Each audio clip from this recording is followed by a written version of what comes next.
Aquí está la cifra que debería estar en todas las portadas en este momento. Desde que Donald Trump apretó las tuercas a Canadá con aranceles, se suponía que este país se desangraría económicamente. Esa es la narrativa. Eso es lo que se escucha constantemente. Pero los datos comerciales reales cuentan una historia completamente distinta, y es una que cambia la forma en que debemos pensar sobre los próximos 2 años de la economía norteamericana. Canadá acaba de mover silenciosamente 1.100 millones de dólares en petróleo a Asia en un solo mes. Hace un año, esa cifra era cero. No pequeña, no en declive, cero. Y eso es solo crudo de Alberta dirigiéndose a refinerías chinas. Eso ni siquiera cuenta lo que está llegando a Corea del Sur, Singapur y Europa. Lo que voy a explicarles esta noche es cómo Canadá, bajo el radar, está logrando lo que la mayoría de los economistas pensaban que tardaría una década y por qué, aún así, podría no ser suficiente.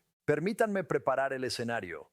Trump golpea a Canadá con aranceles generalizados a partir de 2025. El drama político es enorme. La retórica de ambos lados se calienta. Y mientras todos observan la guerra de gritos, algo genuinamente significativo comienza a suceder en los puertos de Columbia Británica, en las rutas marítimas del Pacífico, en los muelles de carga de Rotterdam y Génova. Los productos básicos canadienses, petróleo, aluminio, fertilizantes, comienzan a aparecer en lugares a los que nunca antes habían ido. No en volúmenes enormes, pero sí lo suficiente como para poder medirlo, lo suficiente como para que sea real. Ahora, lo que estoy a punto de mostrarles cambia todo el panorama. La expansión del oleoducto Trans Mountain, ese proyecto de infraestructura masivamente costoso y políticamente brutal que costó más de 34,000 millones de dólares canadienses y requirió años de protestas, demandas e intervención del gobierno federal para completarse, realmente está funcionando. Canadá amplió la capacidad del oleoducto de 300,000 barriles por día a 890,000. Se inauguró en mayo de 2024 y en sus primeros 18 meses, las exportaciones de petróleo crudo canadiense a mercados fuera de pasaron de aproximadamente 80,000 barriles por día a casi 400,000. Eso es un aumento de 5 veces. El oleoducto se utilizó al máximo casi desde el primer día, operando al 99% de su capacidad comprometida mes tras mes. Aquí está la lección de geografía que importa. El petróleo de Alberta siempre estuvo bloqueado geográficamente. No puedes enviarlo a ninguna parte sin un oleoducto. Durante décadas, la única salida práctica era hacia el sur, a las refinerías estadounidenses, bajo los términos estadounidenses y a precios estadounidenses. Los refinadores de lo sabían, fijaban el precio del petróleo en consecuencia. El crudo canadiense, llamado Western Canada Select, se vendía consistentemente con un descuento de hasta $30 por barril en comparación con el West Texas Intermediate porque Canadá no tenía otra opción. Ahora la tiene y China lo quiere. Las refinerías avanzadas de China están construidas para procesar exactamente este tipo de petróleo crudo pesado. Lo que Alberta produce, la industria petroquímica de Beijing lo necesita. Y cuando Trans Mountain abrió ese corredor del Pacífico, el descuento en el precio del petróleo canadiense comenzó a reducirse de inmediato. A mediados de 2025, el descuento se había reducido de $15 por barril a unos $10. Eso es dinero real. Son mejores ingresos para las petroleras canadienses, mejores regalías para Alberta y un mejor desempeño económico para una provincia que representa una parte enorme del PIB de Canadá. Pero aquí es donde se complica. La misma semana, General Motors despidió a 500 trabajadores en Oshawa, Ontario. La misma semana, la Casa Blanca emitió nuevas amenazas dirigidas al sector aeroespacial de Canadá. Y Statistics Canada confirmó lo que muchos temían, que el PIB del país se contrajo en el cuarto trimestre de 2025. Entonces, ¿de qué Canadá estamos hablando realmente? ¿Del que está ganando en exportaciones de materias primas o del que está perdiendo miles de empleos manufactureros en Ontario y Quebec? La respuesta, y esto es lo que quiero que mantengan en su cabeza, es ambos. Y esa división te dice casi todo lo que necesitas saber sobre hacia dónde se dirige realmente esta historia comercial. Lo que estamos aprendiendo de los últimos datos económicos es que las exportaciones de Canadá a países distintos de EU crecieron un 8.3% en los primeros 9 meses de 2025 en comparación con el año anterior. El Reino Unido se convirtió en el mercado individual más grande de Canadá para el crecimiento de las exportaciones año tras año. Las exportaciones a la Unión Europea crecieron más del 20%. Singapur vio un salto del 67% en las exportaciones canadienses. Estos no son errores de redondeo, son cambios estructurales. Pero, y esta es la parte a la que sigo volviendo, la composición de lo que se exporta y qué partes de Canadá se están beneficiando es profundamente desigual. Y esa distribución desigual va a crear tensiones políticas que van mucho más allá de las estadísticas comerciales. Permítanme darles el desglose regional, porque aquí es donde la historia se vuelve genuinamente complicada. Cuando los analistas observan qué provincias canadienses vieron aumentar más sus exportaciones fuera de EU, en 2025 aparecen tres nombres de inmediato: Terranova y Labrador, Alberta y Ontario. Cada una de esas provincias vio subir los valores nominales de exportación fuera de EU entre un 25 y un 35%. Eso suena genial hasta que miras qué es lo que realmente se está exportando. En Terranova y Labrador, casi toda la ganancia provino de una sola categoría de producto: petróleo crudo, que fluye principalmente hacia las refinerías europeas. La provincia se ha convertido en un proveedor importante para un continente que ha estado tratando de reducir su dependencia de la energía rusa y del Medio Oriente. Eso es un valor geopolítico real, pero sigue siendo una materia prima de una industria de extracción que va a una sola región. En Alberta, la ganancia fue casi en su totalidad petróleo crudo fluyendo hacia China a través de la terminal Trans Mountain. En Ontario, y esto realmente me sorprendió cuando vi las cifras, casi la totalidad del aumento de 14,000 millones de dólares en exportaciones fuera de EU se debió al oro enviado al Reino Unido, y una parte significativa de ese aumento no fue porque Ontario comenzara a minar dramáticamente más oro, fue porque el precio del oro se disparó en 2025. Y entonces ocurrió esto. Los analistas comenzaron a desglosar las cifras del oro para ver cómo se veía realmente la diversificación comercial subyacente. Y el panorama se volvió mucho menos impresionante. Cuando quitas el oro, cuando quitas el efecto del precio del aumento de los metales preciosos, la diversificación genuina de la base de exportación de Canadá, nuevos mercados, nuevos compradores, nuevas categorías de productos, está ocurriendo, pero es mucho más lenta, más estrecha y mucho más frágil de lo que sugieren las cifras de los titulares. Esperen, se pone peor. Para Saskatchewan, Manitoba y Quebec, las provincias que realmente mostraron ganancias de exportación más diversificadas, vendiendo fertilizante de potasa a Brasil e Indonesia, aluminio a Italia y los Países Bajos, componentes aeroespaciales a Singapur, esas ganancias fueron reales y estructuralmente significativas, pero los volúmenes fueron mucho menores, unos pocos cientos de millones aquí y allá, en comparación con los giros de miles de millones de dólares en petróleo y oro. Por lo tanto, la historia estadística está siendo dominada por las ganancias inesperadas de los precios de las materias primas en un puñado de provincias, mientras que el trabajo más duro y lento de construir nuevas relaciones de exportación genuinas está ocurriendo silenciosamente y no está recibiendo ni de cerca la atención que merece. Ahora, lo que estoy a punto de mostrarles cambia todo el panorama.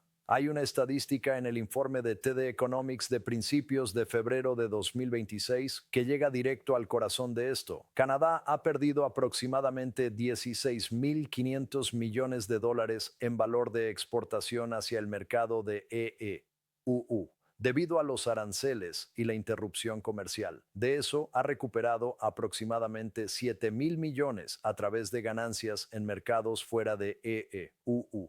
Esa es una recuperación significativa.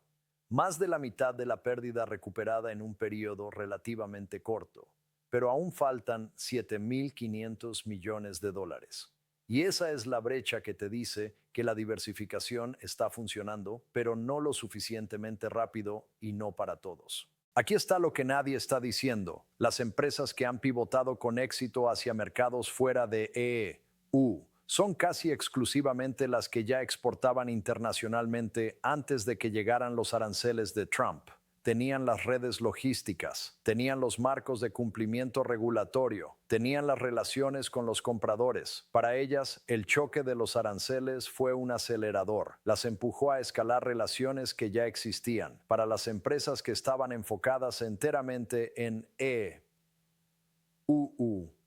para los fabricantes de autopartes en Windsor, para los productores de madera de construcción en Columbia Británica, para los fabricantes de acero en Hamilton, no tenían relaciones alternativas en las que apoyarse, y el Banco de Canadá lo dijo claramente en su encuesta de perspectivas comerciales. Encontrar nuevos mercados y construir nuevas cadenas de suministro lleva tiempo y es costoso. No se redirige una compleja cadena de suministro manufacturera en 18 meses. La situación del sector manufacturero es genuinamente alarmante. Los empleos manufactureros como proporción del empleo total de Ontario cayeron recientemente por debajo del 10% por primera vez desde que se tienen registros. Windsor tuvo la tasa de desempleo más alta del país. La industria automotriz está bajo ataque directo de los aranceles estadounidenses sobre vehículos y partes, de los aranceles de la sección 232 sobre el acero y el aluminio, y ahora de los comentarios de la Casa Blanca dirigidos a la industria aeroespacial canadiense. Las exportaciones de vehículos de motor cayeron a sus niveles más bajos en 3 años. Las exportaciones de hierro y acero cayeron más del 27% año tras año. Estas no son estadísticas económicas abstractas, estas son comunidades, y las ganancias en las exportaciones de crudo de Alberta a China, por muy reales y significativas que sean, no brindan consuelo a un maquinista en Oshawa que acaba de recibir un aviso de despido. Esta es la parte que me mantuvo despierto anoche.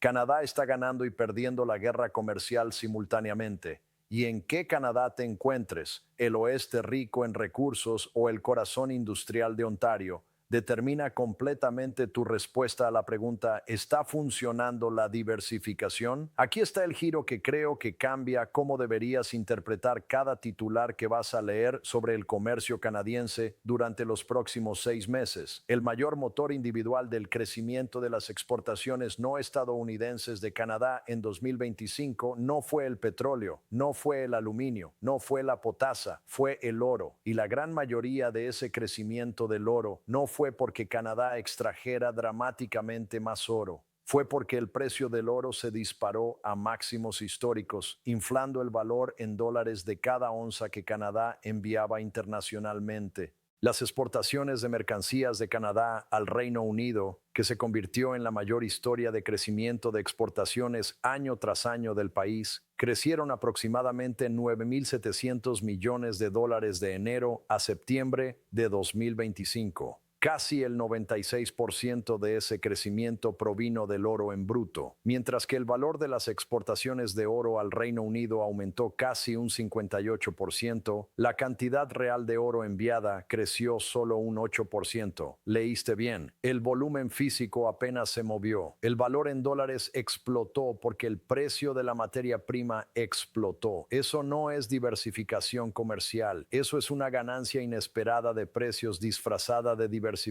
comercial. Pero aquí es donde se complica. Descontar el oro no significa que la historia de la diversificación sea falsa. Significa que es desigual y está parcialmente inflada, lo cual es algo muy diferente. La Unión Europea todavía vio un aumento genuino del 20% en las exportaciones canadienses. Singapur, Corea del Sur, Indonesia. Estas son relaciones reales, nuevas y cada vez más profundas. El oleoducto Trans Mountain está redirigiendo genuinamente barriles físicos reales de petróleo a compradores reales en Asia a precios reales. Canadá firmó un nuevo acuerdo de libre comercio con Indonesia, firmó un memorando de entendimiento con Corea del Sur centrado en la cooperación industrial automotriz. El primer ministro Carney se comprometió en Davos en enero de 2026 a duplicar las exportaciones no estadounidenses de Canadá para 2035 de aproximadamente 300,000 millones a 600,000 millones anuales. El marco está ahí, la infraestructura se está construyendo, los acuerdos comerciales se están firmando. Ahora Lo que voy a mostrarles cambia todo el panorama de nuevo. El gobierno federal ha comprometido un fondo de $5,000 millones para corredores de diversificación comercial destinado específicamente a construir la infraestructura, puertos, ferrocarriles, carreteras, oleoductos, que Canadá necesita para mover físicamente más productos a compradores no estadounidenses. Y la lista de proyectos que pasan por la nueva oficina de grandes proyectos incluye una expansión de la terminal de contenedores de Contrecoeur cerca de Montreal y críticamente una expansión de la terminal de exportación de gas natural licuado en Kitimat, Columbia Británica. Esas no son promesas, son decisiones con maquinaria ya en el terreno. El gobierno canadiense está apostando a que si construyes las rutas de salida, el comercio vendrá. La conversación sobre el GNL, gas natural licuado, es particularmente importante y no creo que reciba la atención suficiente en los medios estadounidenses. Canadá tiene enormes reservas de gas natural. Actualmente no puede exportar GNL a escala porque la infraestructura costera no existe.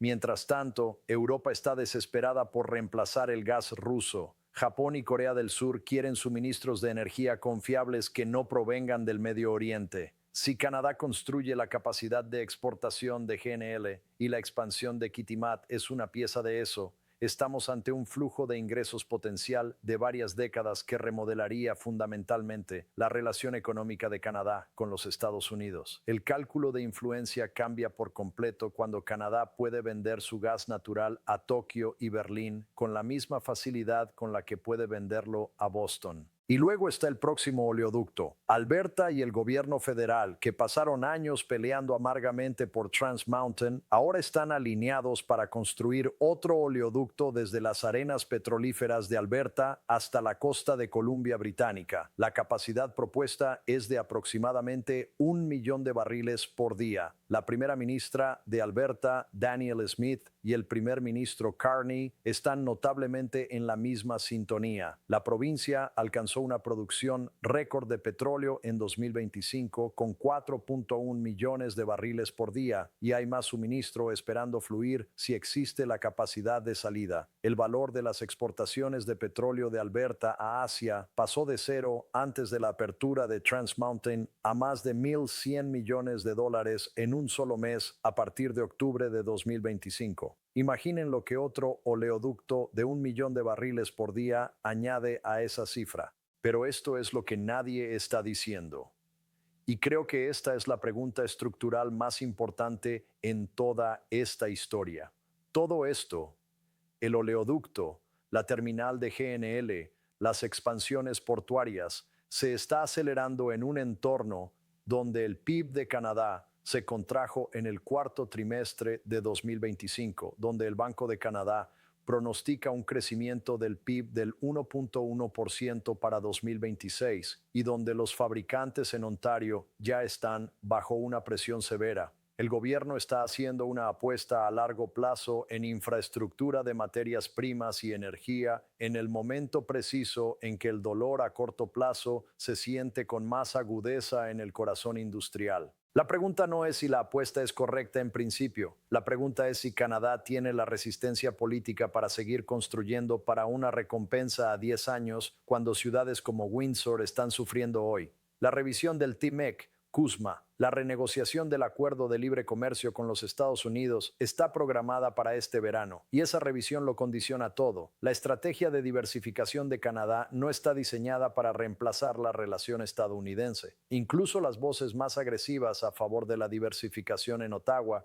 reconocen que el mercado de EEUU es insustituible a corto y mediano plazo. Lo que la diversificación está diseñada para hacer es darle a Canadá influencia para poder entrar en una renegociación y decir, tenemos otras opciones, estamos construyendo activamente más de ellas y sus aranceles están acelerando ese proceso. Si esa influencia es real o teatral sigue siendo una pregunta abierta, pero los datos de 2025 sugieren que Canadá al menos ha comenzado a construirla. Entonces, aquí es donde aterrizamos. La diversificación comercial de Canadá es real, es medible, está ocurriendo más rápido de lo que la mayoría esperaba y, simultáneamente, no es ni de lejos suficiente para compensar el daño total de la guerra comercial, está distribuida de manera desigual por todo el país, de formas que son políticamente desestabilizadoras y está parcialmente inflada por ganancias inesperadas en los precios de las materias primas que podrían revertirse sin previo aviso. Permítanme darles la contabilidad honesta. Canadá perdió aproximadamente 18.500 millones de dólares en valor de exportación hacia EU por la interrupción de los aranceles. Recuperó aproximadamente 11.000 millones de eso a través del crecimiento en mercados no estadounidenses. La brecha es de 7.500 millones de dólares. Ese es el déficit actual en el esfuerzo de diversificación comercial de Canadá, y esa brecha la están cargando desproporcionadamente Ontario y Quebec, las provincias industriales donde la manufactura es la actividad económica dominante. Mientras tanto, Alberta y Terranova y Labrador registran ganancias que se ven muy bien en el papel, pero que están concentradas en materias primas y sujetas a la volatilidad de los precios.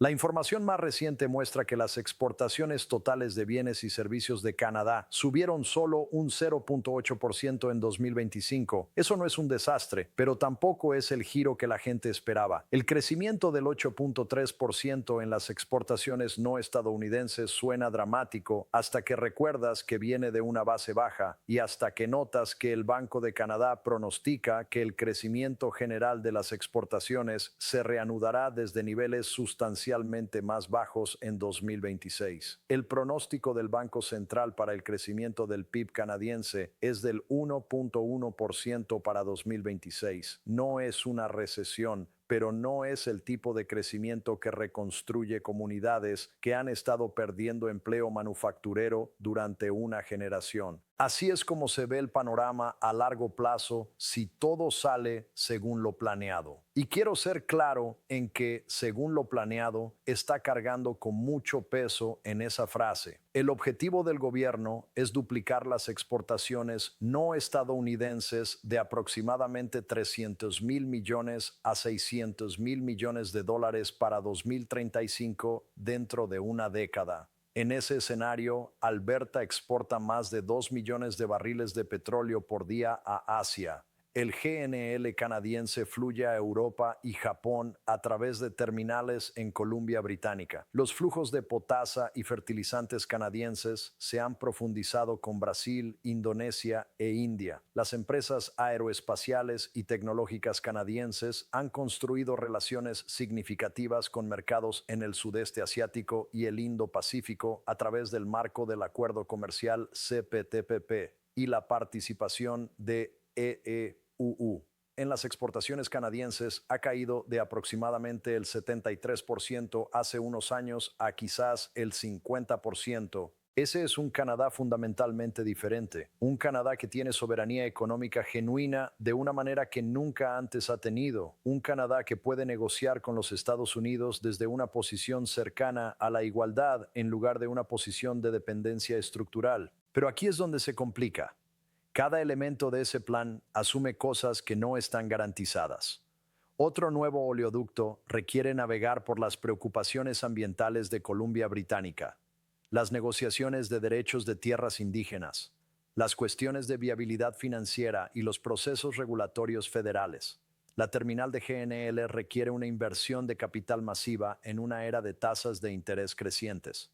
Duplicar las exportaciones al Indo-Pacífico requiere competir contra productores de materias primas australianos, de Oriente Medio y africanos que también se están promocionando ante los compradores asiáticos, y la ganancia inesperada del precio del oro que infló las cifras de 2025 podría evaporarse. Si los precios del oro se normalizan, una parte significativa de las ganancias de exportación no estadounidenses reportadas por Canadá desaparece con ellos. Y luego está la dimensión política que corre debajo de todo esto. La estrategia de diversificación de Canadá nació de una confrontación con Donald Trump, pero los aranceles de Trump no se han mantenido constantes. La Casa Blanca ha pausado, modificado y amenazado con reinstaurar varios regímenes arancelarios en un patrón que el propio Banco de Canadá describió como errático e impredecible. La comunidad empresarial de Canadá ha sido casi unánime. Conseguir un buen acuerdo del TMEC con los Estados Unidos tiene que seguir siendo la prioridad número uno.